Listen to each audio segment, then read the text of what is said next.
Ele diz assim: eu sou teu, me salva. Ele não diz que Deus é dele, mas que ele é de Deus. Ele diz: eu sou teu, pois tenho a sua palavra. Só pode ser de Deus quem tem a palavra de Deus. Deus não tem compromisso com quem não tem compromisso com a palavra do seu evangelho. Deus não tem compromisso com quem não tem compromisso com a sua verdade. É de Deus quem tem a palavra de Deus.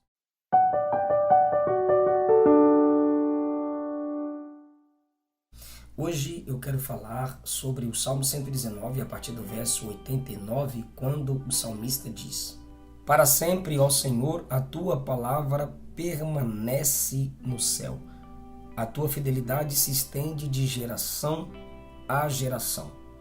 Tu firmaste a terra e firme ela permanece. Conforme tudo que ordenaste, tudo se mantém até hoje, porque todas as coisas te obedecem. Ele diz que a palavra está firme no céu. O céu aqui é o ambiente de Deus, a habitação dele, a altura onde ele habita. No seu conselho secreto está escondido e firme a sua palavra, como se fossem montes de metal.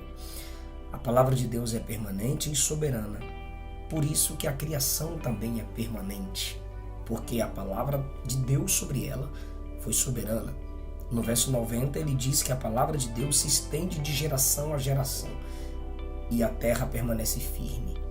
O salmista está reconhecendo a imutabilidade da palavra de Deus e dos seus conselhos. Sendo Deus imutável, sua palavra também é. A criação é a vontade de Deus revelada, é a vontade de Deus visível. Deus fez céu e terra porque ele quis. Ninguém pediu, ninguém orou lá em Gênesis 1 e 2. A terra que ele fez é a revelação do seu querer. E essa revelação, chamada terra, permanece até hoje. Isso quer dizer que a vontade de Deus é revelada e a vontade de Deus é permanente. Ninguém pode frustrar. Ainda no verso 90, o salmista diz que a fidelidade de Deus se estende de geração a geração. Ou seja, as gerações envolvidas na palavra. Ele está se referindo aos santos do Antigo Testamento, do Novo Testamento, da igreja primitiva, da igreja histórica, da igreja atual e da igreja futura. A palavra de Deus não fica ultrapassada pelo teste do tempo, mas é uma responsabilidade de cada geração anunciar a outra geração as verdades da palavra de Deus. Eu me lembro aqui das palavras de Paulo a Timóteo, 2 Timóteo capítulo 1, ele diz assim: todas as vezes que me lembro de você nas minhas orações, de dia e noite, eu agradeço ao Deus a quem sirvo com consciência limpa, como também meus antepassados serviram. Isso é no 3. Olha o 5. Eu me lembro da fé sincera, que habitou na tua avó Loide e na tua mãe Eunice.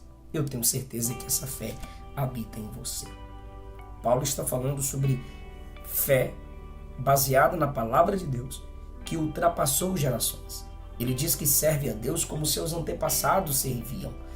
Ele está falando da tribo de Benjamim, dos servos de Deus do Antigo Testamento e de pessoas mais velhas, quem sabe, que conheceram Cristo e aconselharam Paulo a conhecer também. Ele cita em Romanos 16 pais ou mãe na fé. Pessoas que antes que ele conhecesse e chegasse a se desenvolver no ministério, essas pessoas já conheciam Jesus.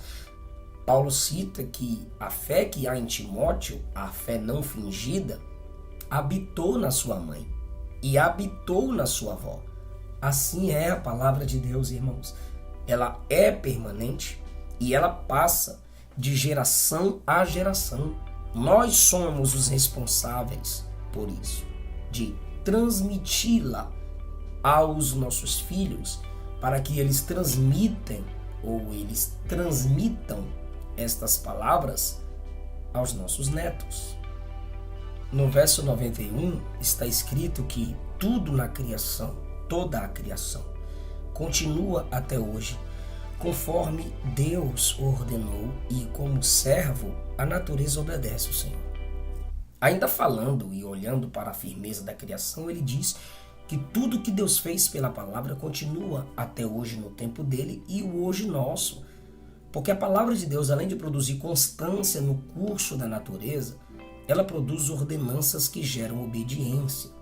A terra feita lá em Gênesis 1, a criação feita no princípio, continua até hoje no local onde foi colocada, equilibrada sobre seu próprio peso, apesar das convulsões e agitações em seu interior, dos mares violentos, abalos atmosféricos, a criação permanece aí.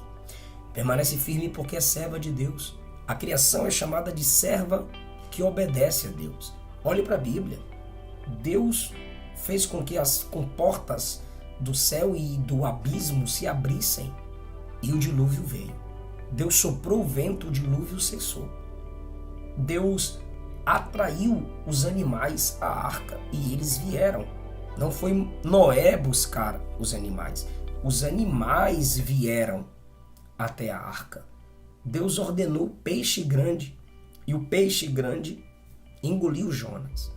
Jesus entrou no barco de Pedro e quando Pedro obedece, os peixes simplesmente entram no barco de Pedro.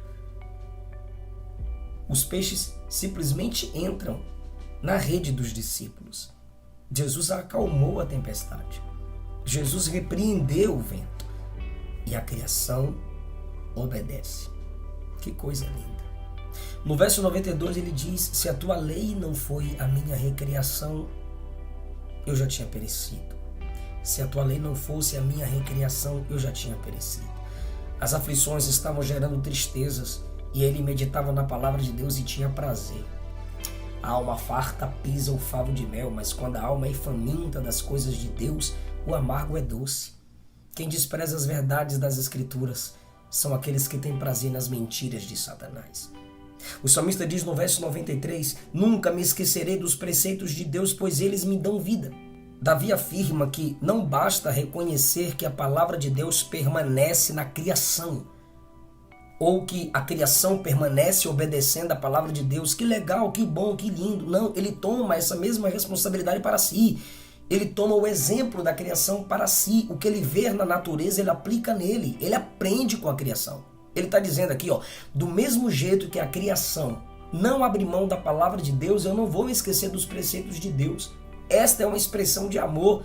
A melhor evidência de nosso amor por Deus é o amor pela palavra dele. Pois quem ama, não esquece. Quem esquecer as Escrituras, quem esquecer a palavra, quem esquece Cristo, se esquece do Pai. O salmista reconhece que não é o seu amor que é perfeito. É a Bíblia, são as Escrituras, a palavra de Deus que é perfeita. Ele diz assim, pela tua palavra eu tenho recebido vida. Isso quer dizer que se ele se esquecer das palavras de Deus, é como desligá-lo da tomada. A vida de Deus, a vida com Deus, a vida bíblica e espiritual se apaga. Uma outra verdade no Salmo 119, verso 93 é: pela tua palavra, pelos teus preceitos, tu tens me vivificado. Você percebe aqui que ele está dizendo que não é o texto escrito em si que gera vida nele, mas é a palavra escrita com a graça de Deus, com a intervenção de Deus. Sem a apresentação de Cristo, os textos não geram vida em ninguém. Os ministros podem até profetizar lendo o texto, mas é Deus quem dá vida aos ossos. A graça de Deus opera pela palavra, usa a palavra como meio de gerar vida. Observe que enquanto eu estou lendo as Escrituras, eu estou entendendo por ela mesma que é o Espírito Santo que dá vida ao texto. A Bíblia está nos ensinando que é Deus que age por meio dela. É Deus quem trabalha através da palavra que pregamos, da palavra que ouvimos. Não basta simplesmente abrir um livro e ler. Tem que depender do Deus da palavra. No verso 94 ele diz, eu sou teu, me salva, pois eu tenho buscado os teus preceitos. Ele não revela domínio sobre a palavra. Ele está dizendo que ele busca a palavra como um tesouro a ser descoberto. Ele tem buscado as Escrituras, ele pesquisa cuidadosamente. Ele tem se esforçado com diligência. Me salva, pois eu sou teu. Me salva das minhas fraquezas, das minhas ruínas, dos meus pecados.